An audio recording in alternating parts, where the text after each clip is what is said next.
Oi, hola y bem-vindo ao meu canal. Welcome back to Practice Makes Polyglot. Welcome back to Practice Makes Polyglot podcast. There you go. Kind of a tongue twister, right? Just a little bit. Oh my goodness. Yes, welcome back. Here on this channel, we talk about methods and ways that you can study languages, as well as different tips, tricks, and fun memorization tools. This year, I'm targeting the language Portuguese for my language to learn. That's my target language, and my native language is English. So today, though, we're going to be talking about cognates. And what exactly are cognates? I'm glad you asked. So, of course you are. We practiced that.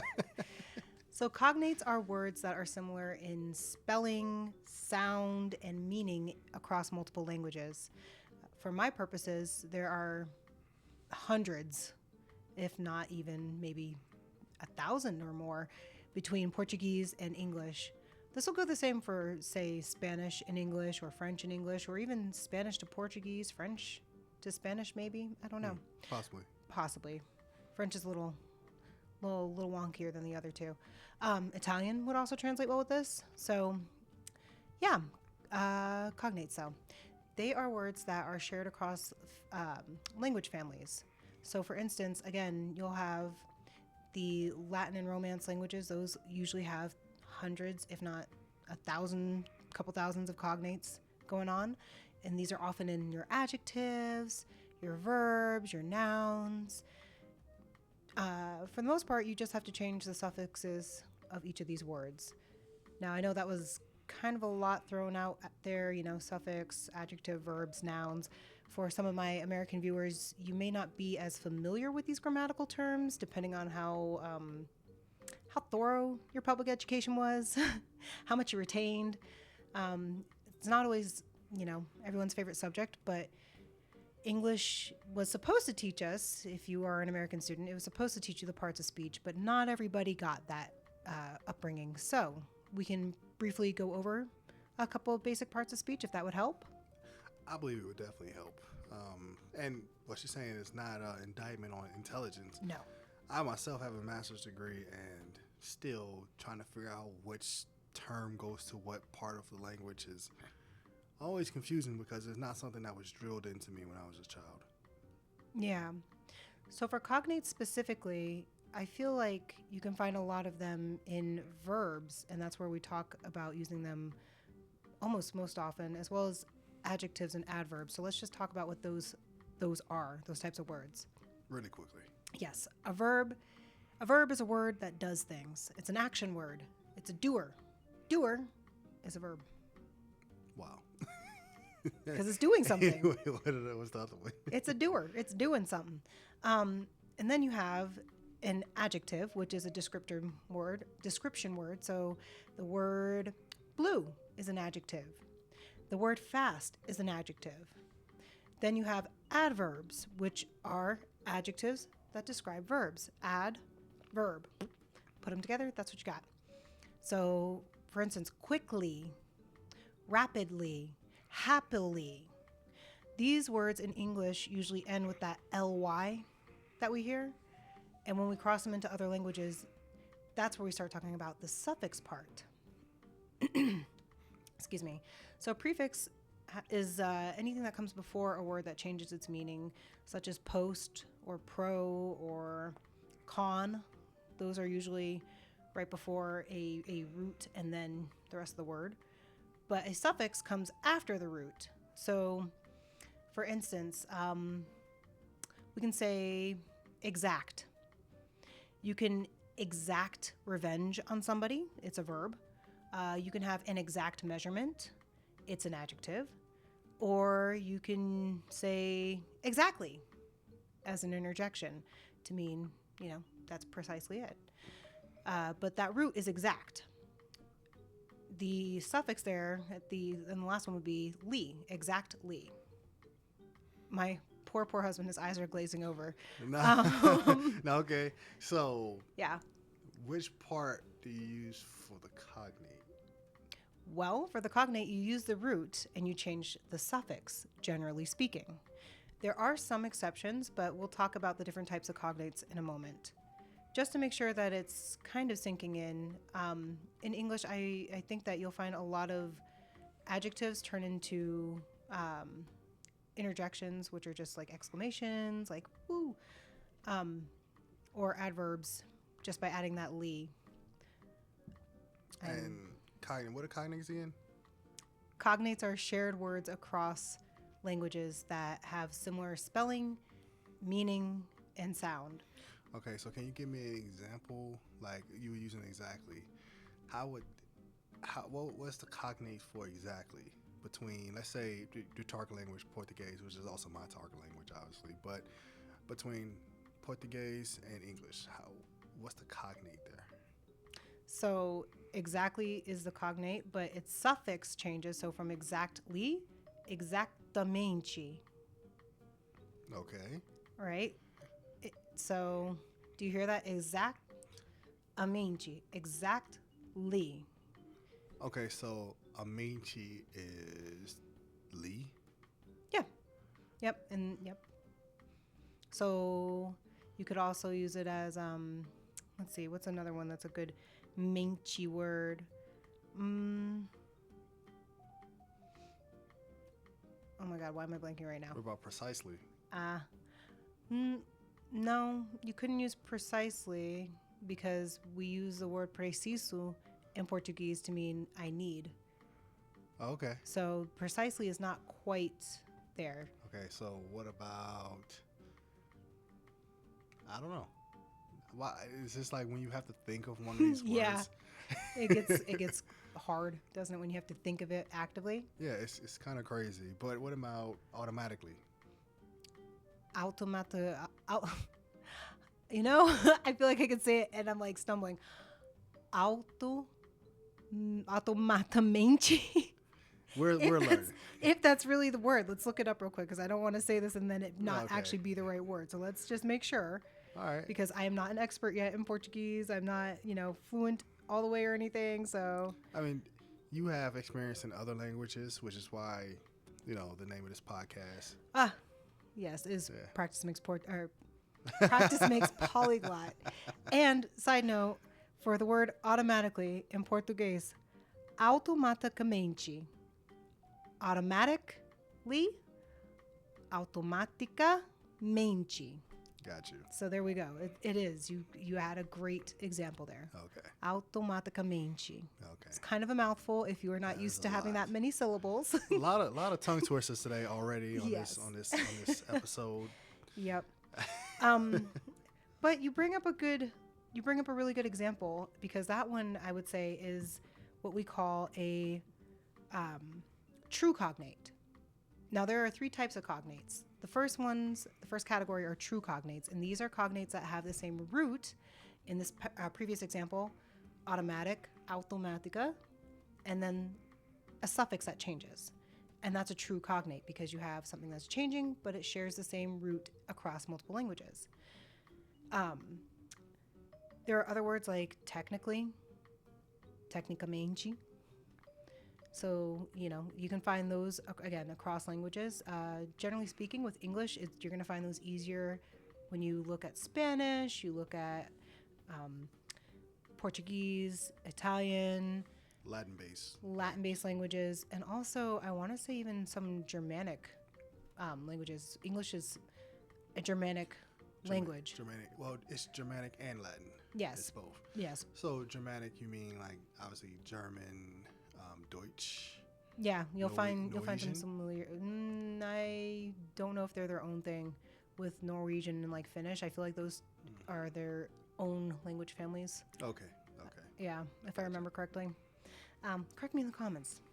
So, anywho, yeah, they are shared root words, though. So that's what a true cognate is: shared root, change of suffix. Then we have our perfect cognates. Those are words that don't change at all. Think hospital, hospital in Portuguese, or even in Spanish, hospital. It's the same word across the languages. Let's see, what's another one that's a perfect cognate? I wrote a few down. tutorial, tutorial, casual, casual. They're completely spelled the same. They have the pretty much same pronunciation, and they mean the same thing. They're perfect cognates, and these are words that, of course, we love to know that we know them because you don't have anything to learn with them. Then our final category is what I called, well, not what I call, but what is called borrowed words. Things such as jeans, blue jeans. You'll find the word jeans in many languages, but really it originated here in the U.S. because it's an article of clothing that was made here in the U.S. Other words that have a different origin that we borrow in English are banana. That is actually a Portuguese word from African origin. As well as zombie, interestingly enough. If you look up the word zombie, its origin is actually African. I would have never thought that zombie was anything outside of America, especially with Call of Duty and all this No, stuff. sir. Zombie, it was first recorded in a history of Brazil by Robert Southey in 1819 with West African origins, aka slavery, as zumbi. Okay. Well, that's a whole nother Isn't topic. that cool, though? That's We a have whole so many words that are shared and borrowed. I mean, you can pick pretty much any, quote unquote, ethnic food and say it's a borrowed word. Okay. Right? So we can get on a long tangent with that. Oh, we totally could. So We back totally could. to cognates. Yes. Um, We have borrowed words, and then the final category, false friends, okay. which, Now, I've heard about this. Now, Yes. correct me if I'm wrong. False friends are when something seems like it could be a cognate, but it absolutely is not. that is correct. Okay. Give me an example because I cannot think of one off the top of my head. Sure. In Portuguese, there's a word that's puxar, and in English, the word push is push. But puxar in Portuguese is, hold on, because I think it actually means pull in Portuguese, but yeah, means pull. So in English, push means to push away, but in Portuguese, puxar is to pull. So could you imagine somebody, I just thought of this while you were saying that. You imagine somebody at the convenience store in America and they're from Brazil or Portugal and they're trying to leave the store and they see the word push and then they just keep pulling it. Well, fortunately, it's not spelled the same. It just sounds the same. Oh, okay. So if you're not learning how to read it, then you would get confused as an English speaker.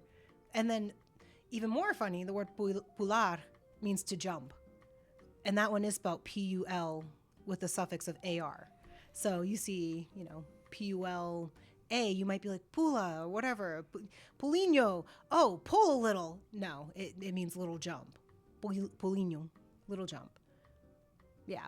So for English speakers, we have those false friends. And it goes both ways because you figure if you're coming from Brazil and you know the word puxar and you hear somebody say, you have to push, you're going to try and pull that door.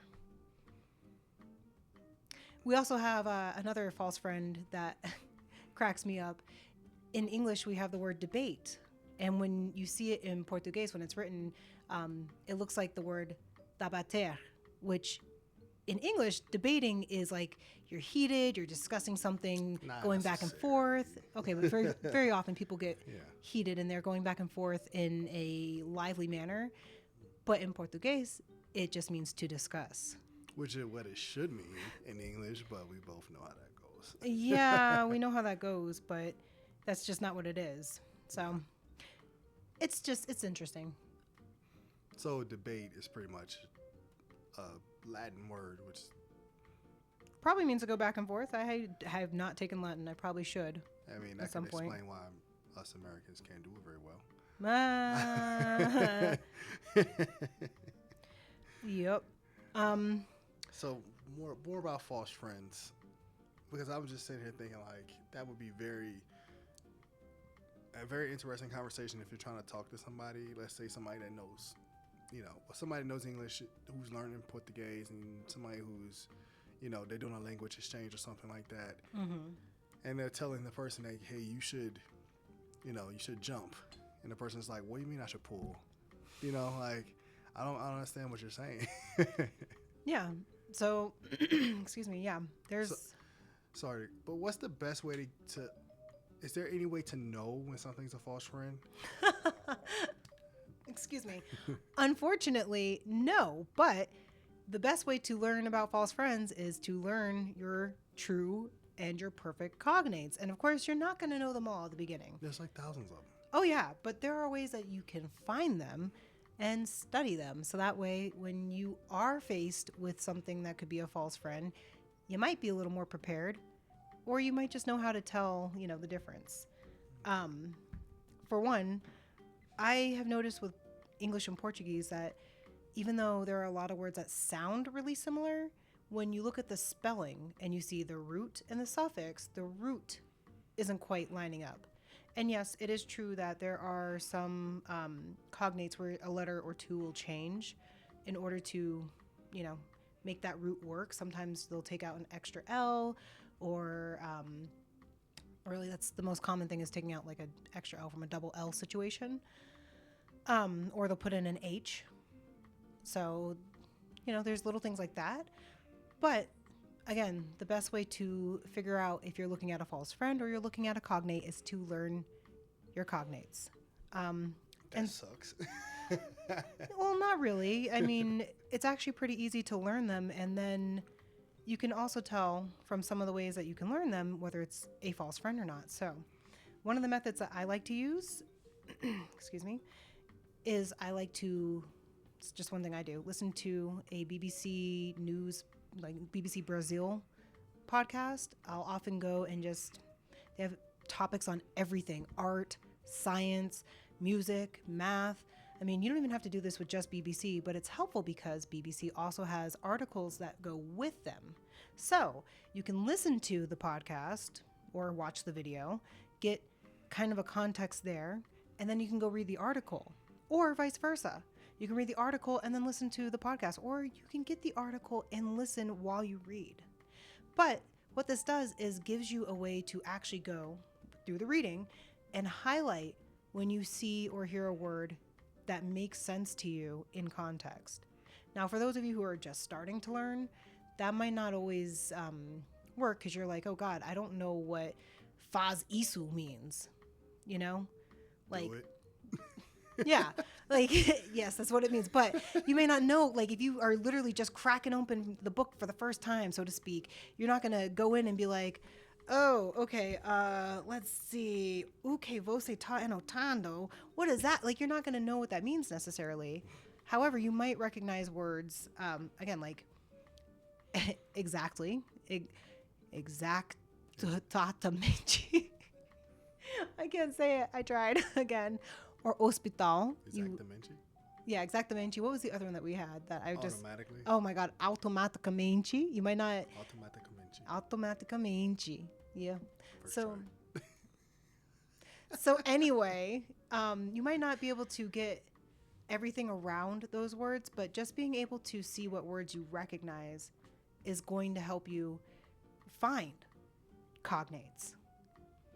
I highly recommend, when it comes to looking for easy cognates to find when you're just starting out, to look at a lot of science-based things. There are a lot of articles right now about climate change and weather and things like that, and it's really great because we share a lot of words in Latin we share a lot of words with Portuguese, Spanish, and Italian because of Latin and our use of it in science. So we have a lot of root words that are shared there. You'll be able to see, again, many, many words that you already know. You just see that root, and then you can see the suffix at the end. If you just highlight it and you keep your list, make your list, you can, put a little equal sign. Okay, so now I know científica is scientific. Now I know that I should have brought my list with me. I didn't bring my list today, so apologies. Now I know that, let's see, nuclear is nuclear. Nuclear. You're correct. Yes, nuclear. Nuclear is nuclear. Yeah. It's a lovely way to be able to go through and say, what do I know? And you will find so many words. I swear to you, when I did this, I was reading an article that was about climate change and how it was changing water and algae and different environments. It was actually one, not just about climate change, it was also an article that I had read about nuclear waste, specifically about Chernobyl and how the environment was changing there and how it was affecting the animals. And it was, again, very cool because every other word I felt like I was highlighting, going, oh, wow, I know this word. Okay, I got this word. And you get so much context just from that, just from recognizing your own cognates. So that's one tip. Go through an article where you can recognize cognates and highlight those. Make your list. Now, once you've done that, you might want to also practice putting your cognates in an A to Z list, and then you can check them across a dictionary to see if you got them right. Because that's a really fun way to see if you have false friends or if you're on the right track. Then, another thing that I like to do once I have that list and I know whether or not I'm using a false friend is to create some basic phrases. So, for example, these scientific phrases, I might take a very simple sentence from the article, or I might just, say isu está and just put whatever that cognate is at the end. So this is, and then whatever the cognate is at the end. You can also do a Google Sheets. No, not Sheets. I'm sorry, I'm thinking of Google Slides. You can do a Google Slides flashcard and have an image. And for your next slide, you could have what it is that you're describing. And then you also really do need to practice saying these out loud. As you saw me trip over the word automaticamente, trying to say it, especially when it was, not written out first, practicing saying these words will help you with your pronunciation with everything else you're doing in the language. Because you know what it sounds like in your native language, and you can easily either get Google Translate to say it for you, or, if it is a language that is phonetic, such as Spanish, then you know what each of the vowels is supposed to sound like. You know what the consonants are supposed to sound like, and you can piece it together and practice that way. So they're great not only for boosting your confidence in knowing the language, but and also practicing the language. Yeah. Okay. All right. I think that's about it for cognates. Yeah. For those watching on YouTube, this is the end of this episode, or this part of the episode. So part 1 of episode 1 of the Practice Makes Polyglot podcast. See how I did that? Automaticamente. But yeah, so the next part, if you tune into the next episode, the part 2 of the same episode, which should be the next video. If you're watching on YouTube, then it'll be about ways to practice, right? Yeah. All right. So anything else? You know more than you think you do. Go out there and don't be afraid to just even look at the written words. Don't let yourself get too intimidated, and highlight what you recognize. It will really help you. That's all. Muito legal. Obrigada. Que gentil. Okay. Bye. Ciao, ciao. Until next time. Ciao.